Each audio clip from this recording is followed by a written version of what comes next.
मेरी पढ़ाई अच्छी चल रही है।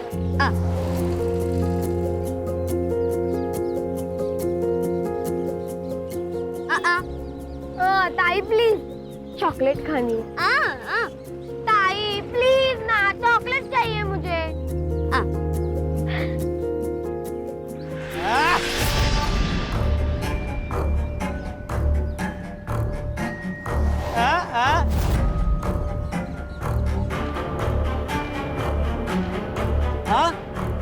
सुन भी सकती, दोस्ती करेगी, दोस्ती। चल चल चल चल चल तुम मेरे ताई को छोड़ो, जाओ इधर से।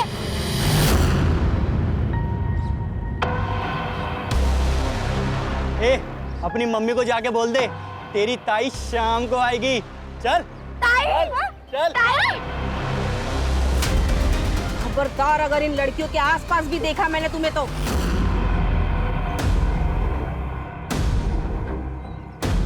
तुम सबकी पुलिस में कंप्लेंट कर दूंगी। चलो निकलो यहाँ से। ताई, वो लड़के साइनी का मजाक उड़ा रहे थे। हाँ तो मैं क्या करूं?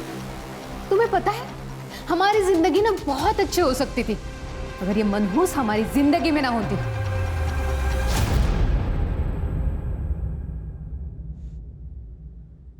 तुझे क्या लगता है मैं कम परेशान हूं?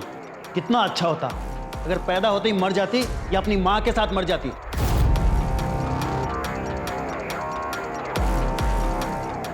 आप लोग साहिली के सामने ऐसी बातें कैसे कर सकते हो? तुम्हारे घर में नहीं है ना, तब तुम ऐसे बढ़ बढ़ के बातें कर रही हो। अरे तुम्हें पता नहीं कितनी बड़ी बौद्रेशन है ये। ना कुछ सुनाई देता है ना कुछ बोल सकती है। देखो कैसे गाय की तरह दिन भर बस चढ़ती रहती है। कैसे ना हमारी गलती हो गई, हमें ना इसे बोर्डिंग स्कूल में डाल देना चाहिए था। नहीं तो क्या है वो, हाँ, मूक बधिरों के स्कूल में डाल देना चाहिए था। हमारा पीड़ तो छूटता कम से कम।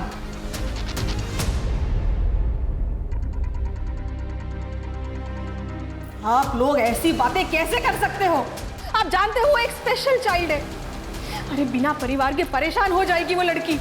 उसे प्यार, केयर, एक्स्ट्रा अटेंशन की जरूरत है। तो ये सब मिल जाएगा ना वहाँ पे बोर्डिंग स्कूल में। इसमें इतना हल्ला करने की क्या जरूरत है? तू जा एक गिलास पानी ले गया और चाय भी बनाना।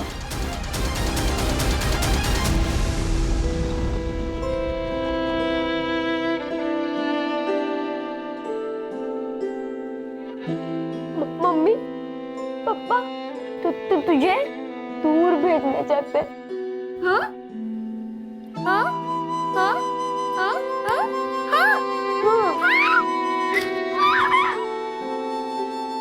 ताई, अब आपको कैसे समझाऊं?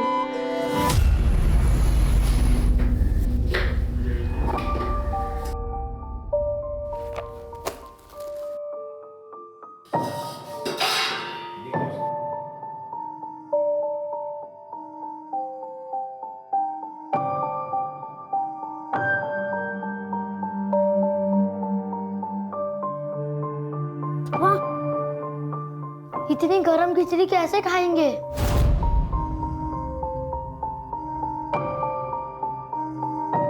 तू टाइम से घर नहीं आ सकती थी क्या? हेलो बच्चा लोग,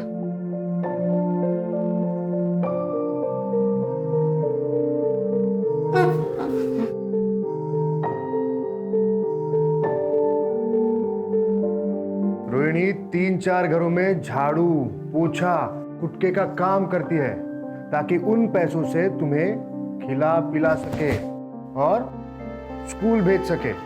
तो तुम्हें उसकी कदर करनी चाहिए, शिकायत नहीं।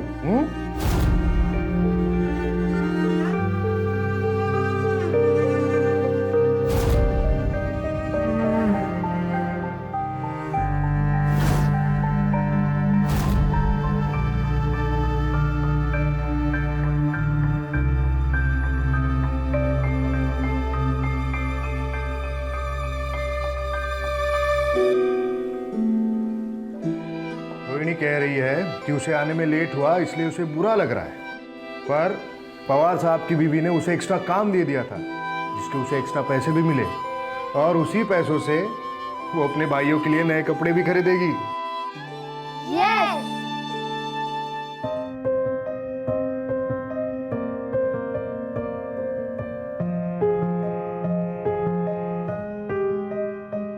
रोहिणी, मैंने एक एनजीओ में बात की है, वो तेरे 2 भाइयों के पढ़ाई को स्पॉन्सर करने के लिए तैयार है। एक बार स्पॉन्सर आ गए तो तेरे पैसों की समस्या खत्म हो जाएगी। ठीक है, मैं निकलता हूं।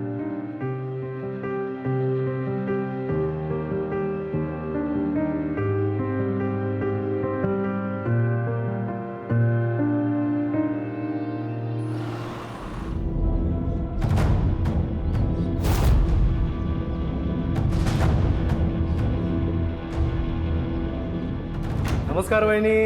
अरे कैसे हो? चिमाजी भाऊ या ना. कसे आहात? मी मस्त.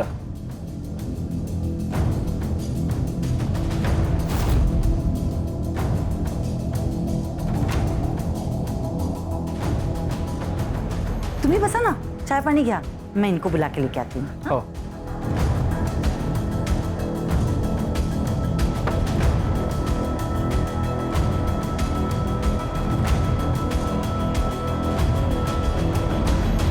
चिमाजी भाऊ कसे आहेत? मैं ठीक. बस. देख संतोष, तू मेरा दोस्त है, इसी नाते मैंने तेरे दोस्त की मदद की, पर तब से वो गायब है, मेरा फोन भी नहीं उठा रहा है वो. देख तू उसे बोल दे कि ठीक से बर्ताव करे, वरना हिसाब चुकाना मुझे अच्छे से आता है, समझा? अरे नहीं नहीं, आप ऐसा कुछ नहीं करेंगे. अब मैं उससे बात करके समझाता हूँ.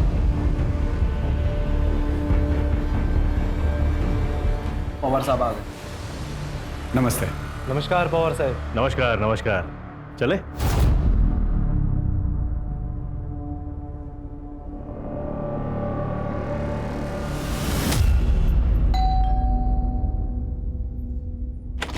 अरे कापसे साहेब या कसे आहात तुम्ही? नमस्ते वहिनी, तुम्ही कसे आहेत? मस्त मस्त, बसा ना.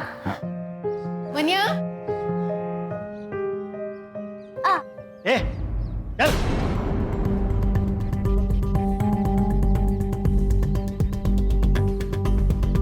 वो बता कैसा है? कैसा है तू?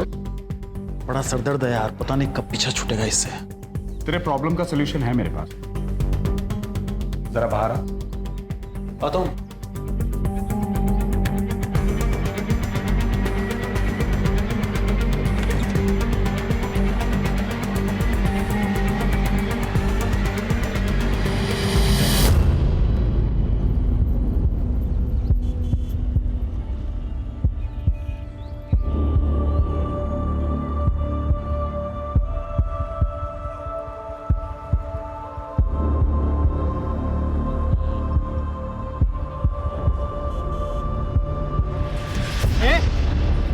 क्या समझती है अपने आप को? हाँ, उस दिन बहुत बनकर दिखा रही थी.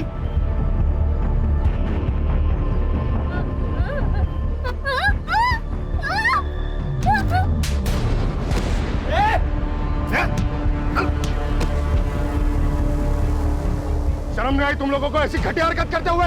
और आप लोग भी क्या क्या खड़े खड़े तमाशा देख रहे? देखो, चलो मैं तुम्हें घर छोड़ देता हूँ. तुम्हें कुछ नहीं होगा, कुछ नहीं होगा. देखिए, एक एनजीओ है सहारा, मैं वहीं पे काम करता हूँ. हम साइली को वहाँ भेज सकते हैं. वहाँ ऐसे स्पेशल बच्चों के लिए स्कूल भी है. वहाँ साइली साइन लैंग्वेज यानी इशारों की भाषा भी सीख पाएगी. देखिए, हमें ज्यादा समझाने की जरूरत नहीं है. और क्या ही कर लेगी वो पढ़ लिख कर? हाँ, इसका कोई फायदा नहीं है. मैम, हमें कहीं नहीं भेजना है उसे. देखिए आप मुझे गलत समझ रही हैं. वहाँ उसका भविष्य. सर, आपने जो कुछ किया उसके लिए आपका बहुत बहुत धन्यवाद. आप प्लीज जाइए सर, प्लीज.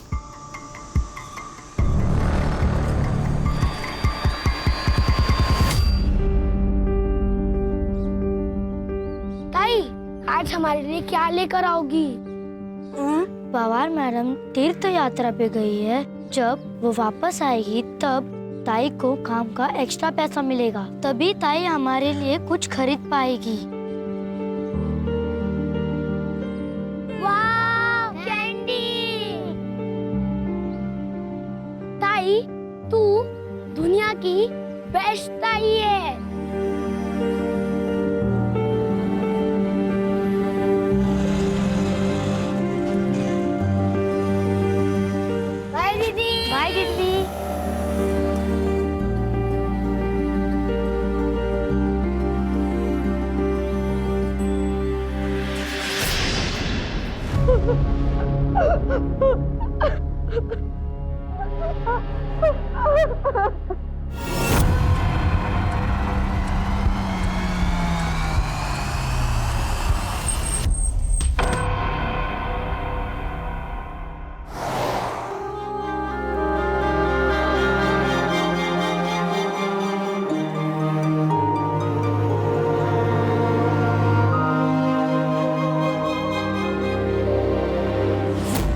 रोना मत बेटा, वो एनजीओ वाला लड़का कौन आता है?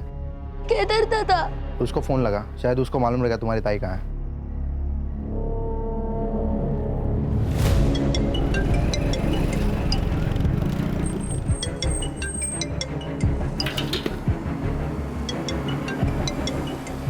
हेलो हेलो केदार दादा, ताई काम से अब तक नहीं आई है, हमें बहुत डर लग रहा है।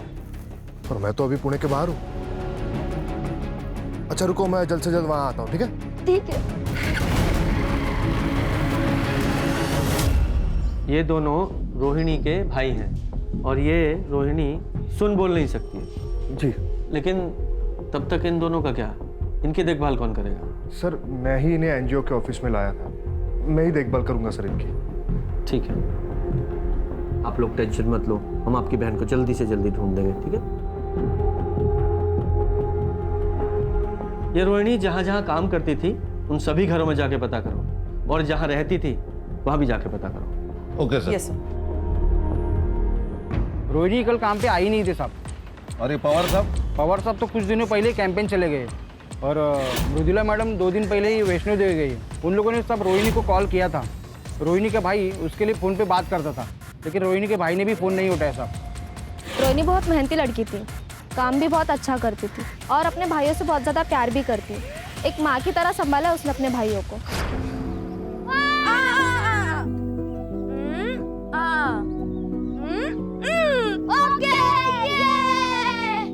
कभी कभी रोहिणी को घर आने में देर हो जाती थी। दोनों लड़कों को बहुत भूख लगती थी, इसीलिए रोहिणी ने एक तरीका निकाला था।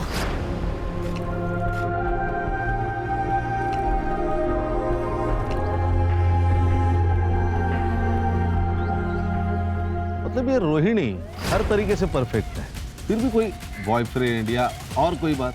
नहीं, ऐसा कुछ नहीं था, लेकिन मुझे कभी कभी ऐसा लगता था कि रोहिणी और उस एनजीओ वाले लड़के केदार के बीच में कुछ तो चल रहा है। वो दोनों एक दूसरे को ऐसे देखते थे जैसे उन दोनों में प्यार हो। लेकिन किसी ने भी श्योरिटी के साथ ये नहीं कहा है कि केदार उसका बॉयफ्रेंड है, राइट? सर फिर भी हमने केदार को क्वेश्चनिंग के लिए बुलाया है। वो सीसीटीवी का क्या हुआ? सर बस्ती या उसके आसपास तो कोई सीसीटीवी नहीं है, लेकिन हाँ सर, बस्ती के बाहर एक मेडिकल शॉप है, वहाँ का फुटेज मिला है। ये देखिए सर, ये देखिए, ये देखिए सर, ये रोहिणी का रोज का रूट है। इसी रास्ते से वो हर रोज काम पर जाती है। सर हम पवार के घर पे भी गए थे, उसके वॉचमैन से पूछताछ की, सीसीटीवी भी चेक किया, लेकिन रोहिणी उस दिन उसके घर नहीं पहुंची थी। इस केस में सबसे बड़ा प्रॉब्लम यह है कि रोहिणी सुन बोल नहीं सकती है, न ही वो मोबाइल इस्तेमाल करती है जिससे उसकी लोकेशन या उसके बारे में पता चल सके। इनफैक्ट चैट का तो सवाल ही नहीं पैदा होता। इस केस को पुराने तरीके से सॉल्व करना पड़ेगा। पर साइली तुम्हारा अपना खून है। तो क्या हुआ? गंदा खून है, मुझे नहीं चाहिए ये अपने घर में। मुझे लड़का चाहिए, और नंदिनी को भी। प्रॉब्लम तुझ में है, साइली में नहीं। मतलब क्या है तुम्हारा? तुम्हारी पहली बीवी सुधा, जिसने साइली को जन्म दिया, और ये तेरी दूसरी बीवी नंदिनी, इसने भी एक बेटी को जन्म दिया, अदिति को। तो फिर तू सिर्फ साइली के बारे में क्यों बात कर रहा है? क्योंकि बोझ है हमारे ऊपर, गले में फंसी हड्डी है जिसे हम निकल नहीं सकते। इतने खर्चे हैं हमारे। और एक बात बताइए, ऐसी लड़की से शादी कौन करेगा? सही बात है। तुम दोनों को समझ रही हूँ, पर मैं तुम दोनों को वार्निंग दे रही हूँ। अगर साइली के साथ तुम दोनों ने कुछ भी गलत किया ना, तो मैं पुलिस में तुम्हारी कंप्लेंट करूंगी।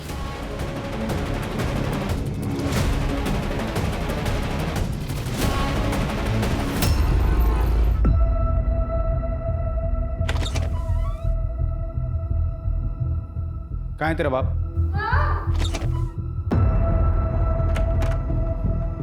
मैं तुझे अभी भी बोल रहा हूँ, तेरी सारी मुसीबतों से छुटकारा पा ले, वरना तेरे को बहुत बड़ी प्रॉब्लम हो जाएगी। देख, जो ठीक लगे वो कर, मुझे इस प्रॉब्लम से छुटकारा चाहिए बस।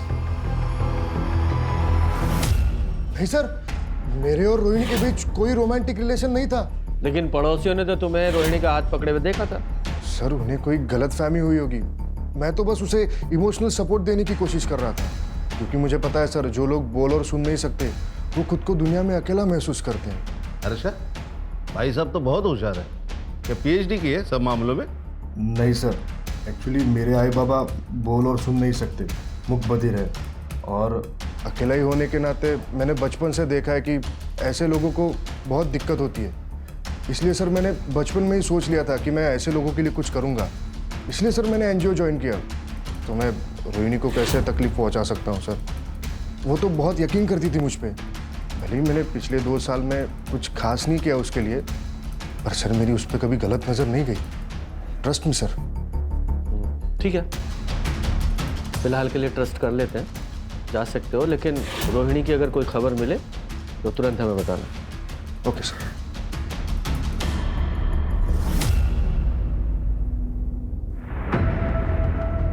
ये रोहिणी जा कहाँ सकती है? अभी तक एक भी क्लू हाथ नहीं लगा है।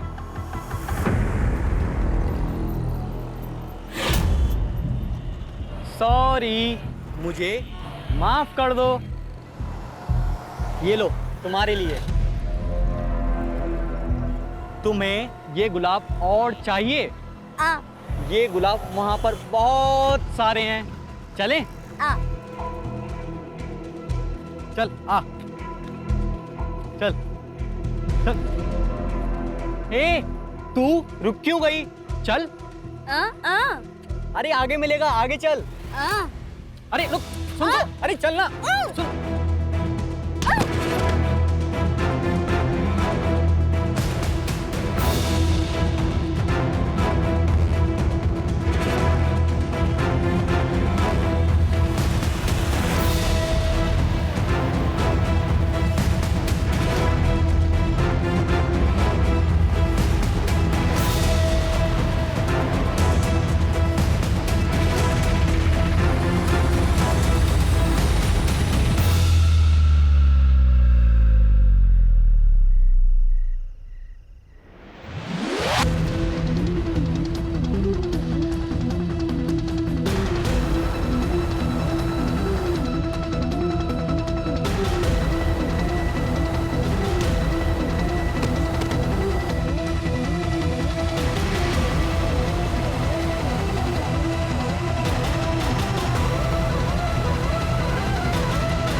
लगता है निकल गई हाथ से। आई नहीं, अभी तक नहीं आई। उसे ढूंढने के लिए जाओ ना। आई, तेरी बहन कोई छोटी बच्ची नहीं है, आ जाएगी वापस। वो रास्ता भटक गई तो? ये तो और अच्छी बात है, भगवान करे ऐसा ही हो।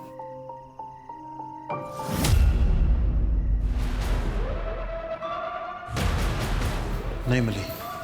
एक काम करते हैं, पुलिस के पास चलते हैं। नहीं, ये तो हमारे लिए अच्छा है ना, हम बस चुप रहेंगे। अदिति अगर पूछेगी तो उसे क्या जवाब देगा? आप उसकी चिंता मत कीजिए, मैं अदिति को संभालूंगी।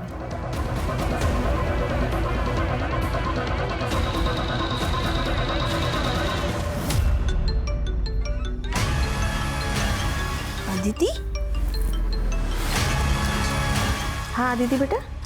क्या आज दोपहर से ताई घर नहीं आई है और आई बाबा भी पुलिस के पास नहीं जा रहे? प्लीज सत्या, ताई को ढूंढ दो।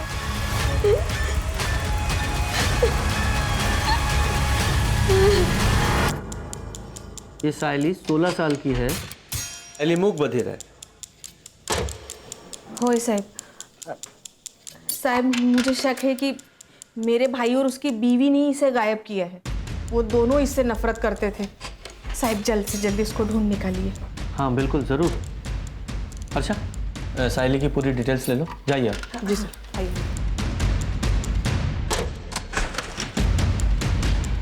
सर, कहीं ये केस रोहिणी से कनेक्टेड तो नहीं है? क्योंकि दोनों लड़कियां अमुक बधिर है और दोनों का एज ग्रुप सेम है। हाँ, लेकिन अभी ये अनुमान लगाना ठीक नहीं होगा। पहले चल के साइली के माँ बाप से मिलते हैं। ओके।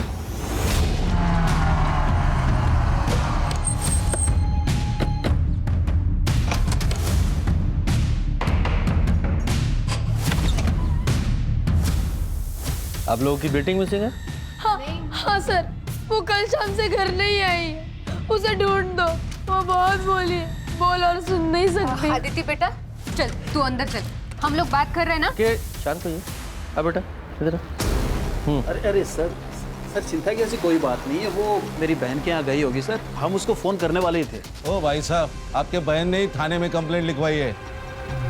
सुन लिया?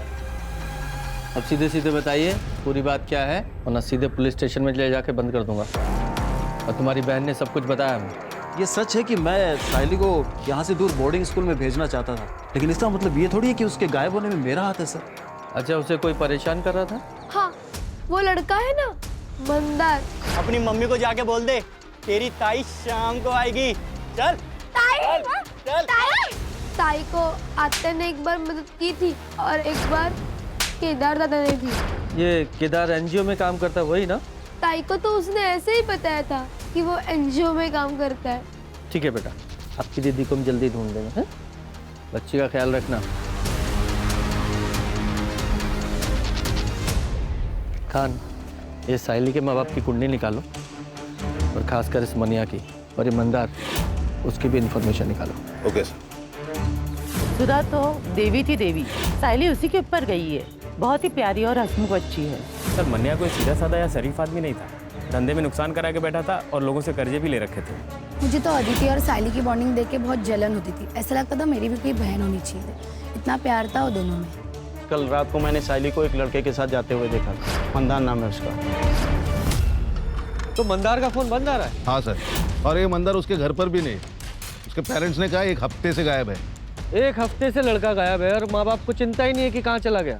सर उसके पेरेंट्स ने कहा कि उनका लड़का आवारा है, दोस्तों के साथ कई दिनों तक गायब रहता है। सर मैं एनजीओ गई थी रोहिणी के भाइयों के बारे में पता करने, तो ये एनजीओ तो 2 दिन पहले ही बंद हो चुका है और दोनों भाई भी गायब है और ये केदार वो भी गायब है। इस केस में हमारे पास 2 सस्पेक्ट हैं और दोनों ही मिसिंग हैं। सर जंगल में एक डेड बॉडी मिली है।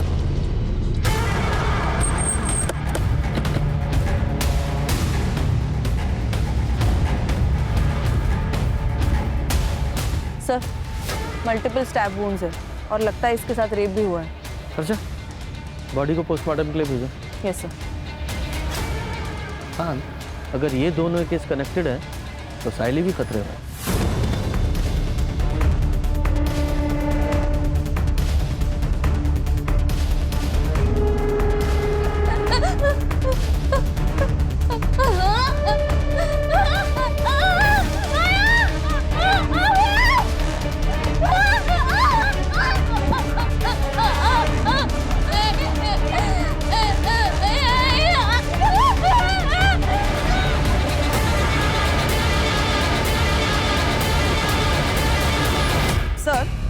मन्या की सीडीआर के अनुसार वो संतोष नाम के एक कॉन्ट्रैक्टर के साथ टच में था और कोई बिजनेसमैन भी है चिमाजी नाम का।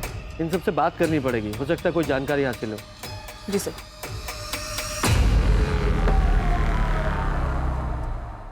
सर मन्या का अच्छा दोस्त होने के नाते जब मन्या को नुकसान हुआ तो मैंने उसे मदद की थी। चीमा जी से मैंने उसे 25 लाख रुपए दिलवाए थे। गलती हुई जो मैंने उसे लोन दिया, इंटरेस्ट तो मिला नहीं, उल्टा मेरा पैसा लटक गया। सर मैंने गारंटी ली थी, मैं बहुत प्रेशर में आ गया था, इसलिए मैं बार बार उसे कॉल करता था और मिलता था और उसे बोलता था पैसे दे दे पैसे दे दे। यार मैं चीमा जी को क्या जवाब दूँ? अब मैं अपने एसेट्स बेच के तो तेरी लोन पे नहीं कर सकता ना। संतोष तो मेरे भाई जैसा है, कुछ भी करके उनको समझा दे।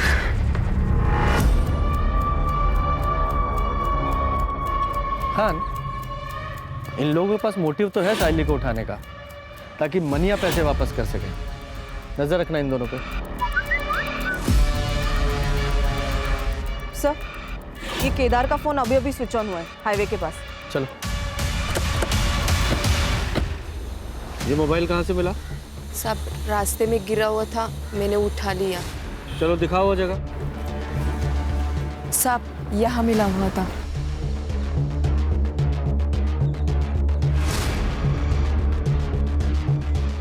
ये बाइक यहाँ से किसकी पड़ी है? ये देखिए यहाँ फोन गिरा है।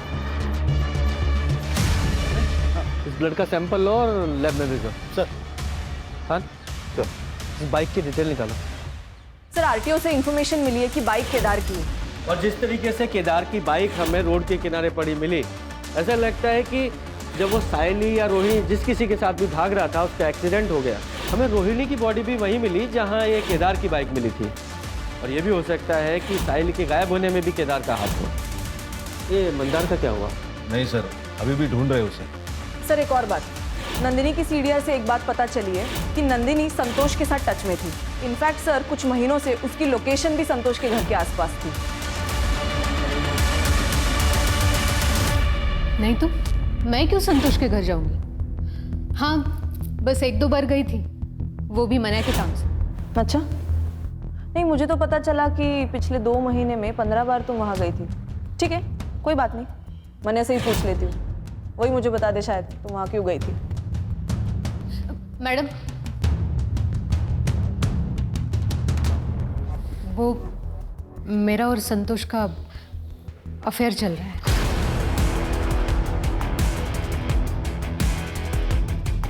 मने और मैं हमेशा से एक बेटा चाहते थे। इनके खानदान में कभी कभार ही बेटे होते हैं।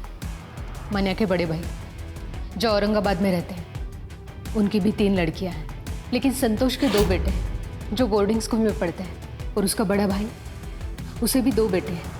मैं मन्या को बेटी का गिफ्ट देना चाहती थी, बस इसके लिए मैंने संतोष के साथ अफेयर शुरू किया। इसके अलावा मुझे संतोष से कोई लेना देना नहीं। विचित्र बात है ना कि पति को लड़का गिफ्ट करना है तो पति के दोस्त के साथ ही अफेयर कर डाला। वाह, कमाल है सर। नेक्स्ट लेवल की पतिव्रता है। ये डेली सोप के सीरियल के लिए नया सब्जेक्ट मिल गया। सर, रोहिणी की पीएम रिपोर्ट। रोहिणी की मौत हुई है 19 नवंबर को रात को 10 से 12 बजे के बीच, और रीजन ऑफ डेथ है मल्टीपल स्टैब वुंड्स। रोहिणी 2 हफ्ते प्रेग्नेंट थी, तो ये प्रेगनेंसी तो नहीं उसकी मौत का कारण? पॉसिबल है सर। केदार के बारे में इंफॉर्मेशन मिली, वो सिटी हॉस्पिटल में एडमिट है। पिछले हफ्ते उसका एक्सीडेंट हुआ था, फ्रैक्चर भी है। और एक बात सर, एक बाइक के पास जो ब्लड सेल मिले थे वो केदार के हैं। एनजीओ तो बंद हो गया है सर, क्योंकि वहाँ की लीज खत्म हो गई थी और ओनर ने उसे रिन्यू करने से मना कर दिया था, क्योंकि किसी बिल्डर से उसे उस ज़मीन के लिए अच्छे ऑफर मिल रहे थे। इसलिए रातों रात सर एनजीओ बंद कर दिया गया। रोहिणी के दोनों भाई कहाँ हैं? सर एनजीओ को टेम्पररी बेसिस पे पुणे शिफ्ट कर दिया गया है। तुषार और तन्मय सर दोनों वहीं पे हैं। मैं पुणे जा ही रहा था कि हाईवे पे मेरा एक्सीडेंट हो गया। भला उन लोगों का जो मुझे हॉस्पिटल लेके आए। तुम्हें पता है रोहिणी का मर्डर हो गया है और वो साहिली वो गायब है। वह तुषार और तन्मय को कैसे बताऊंगा कि बहन मर गई?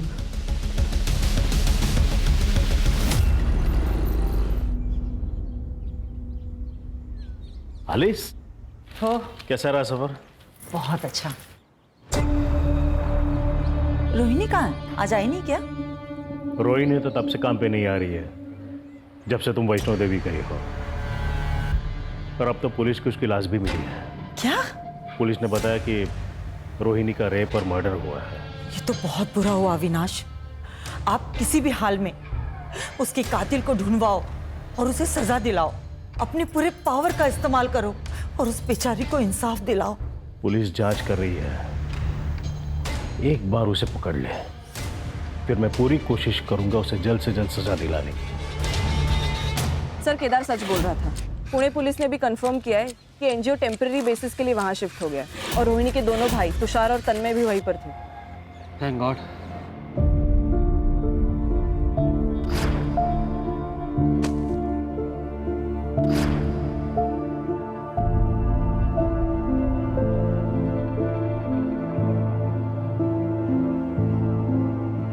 ताई, कहाँ हो तुम ताई? जल्दी वापस आओ ना।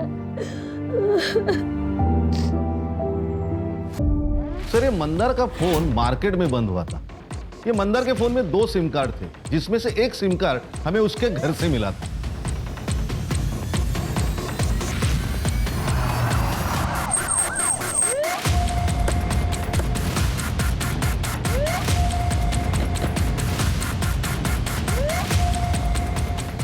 सर यही लोकेशन है।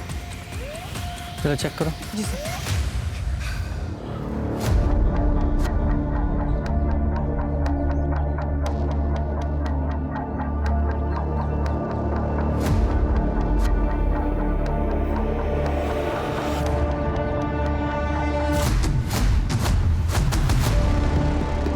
सर,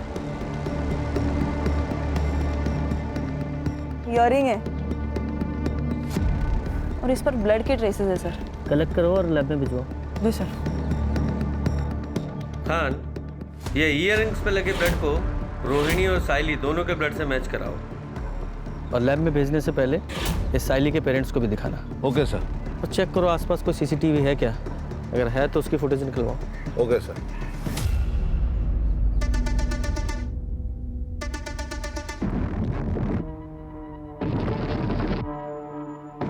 ये तो मेरे ताई के हैं, आप उन्हें लेके नहीं आए?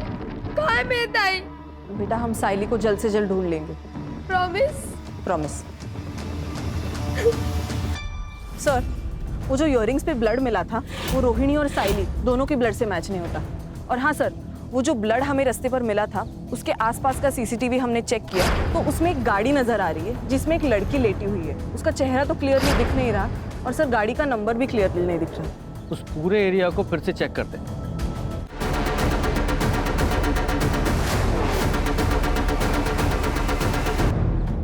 ताला बंद है।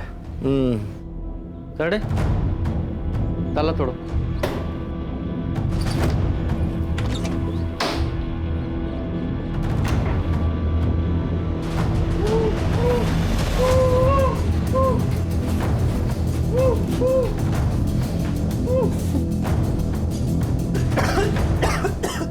अच्छा, पानी दो।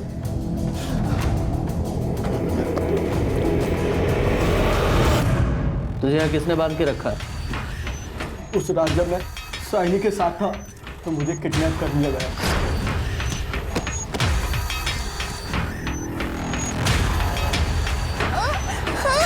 ए, छोड़ इसको। ए, छोड़।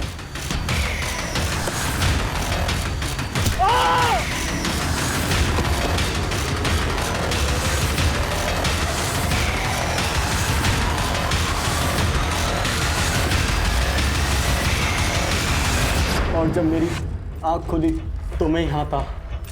मुझे नहीं पता कि मैं कितने दिनों से यहाँ पर हूँ। 1 हफ्ता हो गया तुझे। जब तूने साइली पे हमला किया था तब से गायब है तू, और तेरी वजह से वो भी सिंह है। मैं तो बस साइली का फ़ायदा उठाना चाहता था।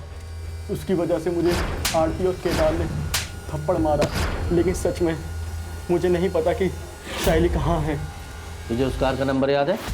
नहीं, अंधेरे की वजह से मैं ज़्यादा देख नहीं पाया। सर कुछ हाथ नहीं लगा और कोई खबरवाद भी नहीं। सर हमने पूरी तरह ट्राई की कि ये जानने के लिए कि वो गैराज किसका है, लेकिन कुछ नहीं सर। और वो एरिया भी पूरी तरह छान लिया, साहिल का भी कुछ पता नहीं। हाँ क्या सर? हाईवे के पास एक लड़की मिली है बेहोश हालत में और उसका डिस्क्रिप्शन भी साइली से मैच होता है। अच्छा, तुरंत वहाँ जाओ।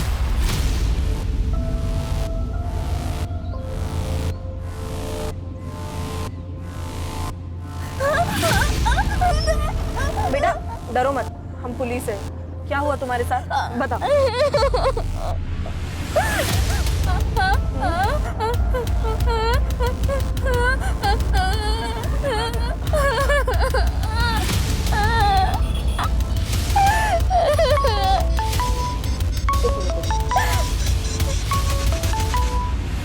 हेलो सर, हम साइली को मेडिकल टेस्ट के लिए लेके जा रहे हैं। और हाँ सर, हमें शायद केदार की मदद लगे। ये क्या कह रही है कुछ समझ नहीं आ रहा सर। Yes sir. सर, साइली की मेडिकल रिपोर्ट से तो ये बात क्लियर है कि उसके साथ मल्टीपल रेप्स हुए हैं। केदार। हाँ सर। सवाल पूछो जरा। Yes sir.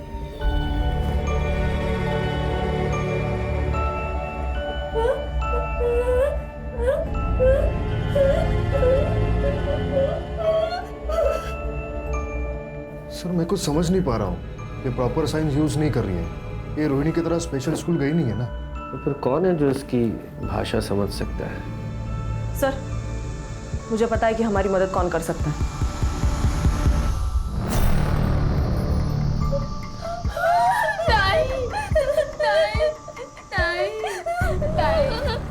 अदिति, देखो बेटा, तुम हमारी मदद करोगी?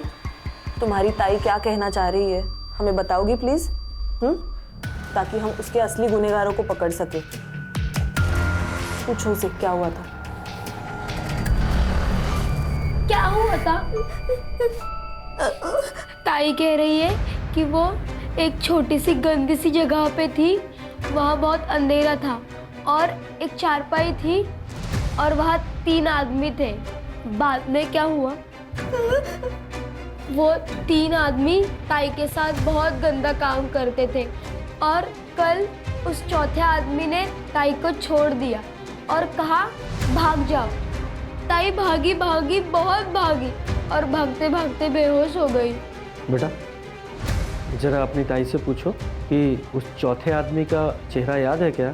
उसका स्केच बनवा सकती है? तुम उस चौथे आदमी का स्केच बनवा सकती हो?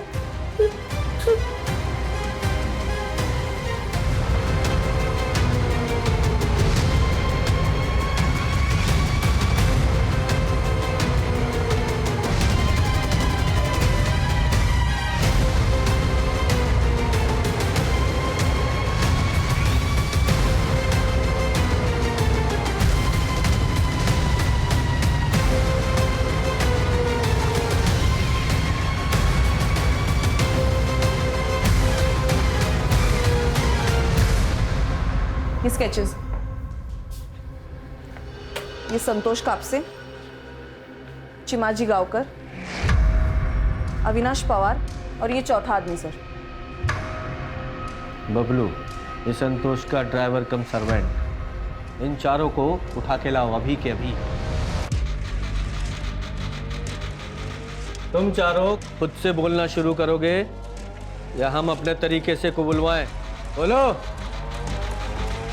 सर, हम तीनों ने इससे पहले भी अपने अपने घरों के मेड के साथ कई बार रेप किया है और फिर हम उन्हें अच्छे पैसे भी देते थे ताकि वो अपना मुंह बंद रखें। सर, हमें कम उम्र की लड़कियों के साथ रेप करने में हमें बहुत मज़ा आता है। और फिर एक दिन पवार साहब ने हमें एक मूक बधिर लड़की रोहिणी के बारे में बताया था। और सबसे बड़ी बात, वो किसी को बता भी नहीं सकती कि हमने उसके साथ क्या किया है। सर, बबलू मेरे भरोसे का ड्राइवर कम नौकर है। उसने रोहिणी को पवार साहब के घर जाने से पहले ही किडनैप कर लिया।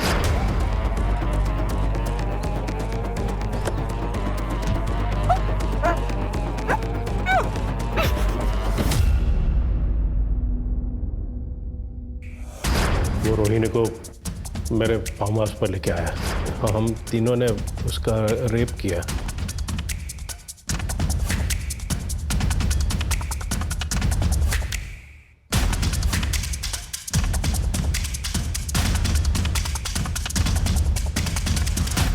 हमने बबलू को भी रेप करने दिया ताकि वो किसी को बता ना सके और अपना मुंह बंद रखे। हमें दिव्यांग लड़कियों का रेप करने में तीनों को किक मिली। अब हमें ऐसी लड़की चाहिए थी, तभी संतोष ने हमें साइली के बारे में बताया। और जब ये बबलू साइली को किडनैप कर रहा था तो मंदार ने उसे देख लिया। मैंने तो सब साहब लोगों के ऊपर ही छोड़ दिया था कि क्या करना है। सर, हम मंदार को मारने ही वाले थे कि आप सब उस तक पहुंच गए, इसलिए हम सब डर गए और साइली को छोड़ दिया। सर, हमें लगा कि वो मूक बधिर है, किसी को क्या बताएगी। और उसी मूक बधिर लड़की ने तुम चारों हैवानों के चेहरे हमारे सामने ला दिए। रोहिणी के साथ क्या किया? सर, हम रोहिणी से थक गए थे, फिर किसी ने हमें रोहिणी को मारने का ऑफर दिया। किसने ऑफर दिया? हाँ, मैंने ही अपने ड्राइवर की मदद से रोहिणी को मारने का ऑफर दिया था, क्योंकि मुझे मूक बधिर लड़कियों से सख्त नफरत है। उस रात जब बबलू रोहिणी को लेके निकला, तब मैं भी अपने ड्राइवर एकनाथ के साथ शहर के बाहर उसका इंतजार कर रही थी।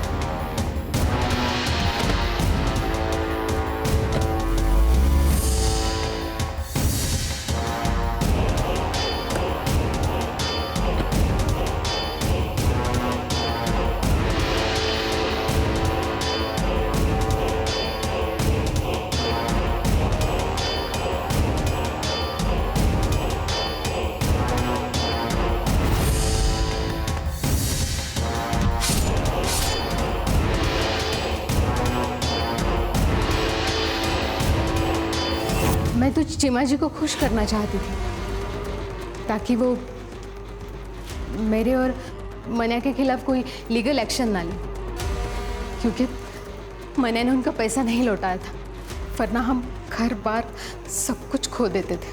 चिमा जी ने तो हमें और टाइम देने का वादा किया था अगर हम उन्हें रोहिणी से छुटकारा दिला देते। तो तुम्हें पता था कि साइली को बबलू ने किडनैप किया है और वो सब लोग मिलकर उसके साथ क्या करने वाले हैं? मुझे बस इतना पता था कि साइली का हमारी जिंदगी से जाना हमारे लिए सबसे अच्छी बात है।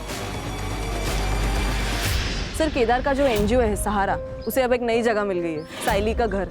मन्या ने खुद अपने मन से उसका घर एनजीओ को दे दिया, वो भी फ्री में। और ये एनजीओ साइली को भी मदद करेगी और इसमें आदित्य हाथ बटाएगी। और ये केदार, ये भी बहुत खुश है सर। हमें अपनी सोसाइटी में केदार जैसे लोगों की जरूरत है ताकि आगे जाके पुलिस को भी हेल्प हो। सही कहा सर।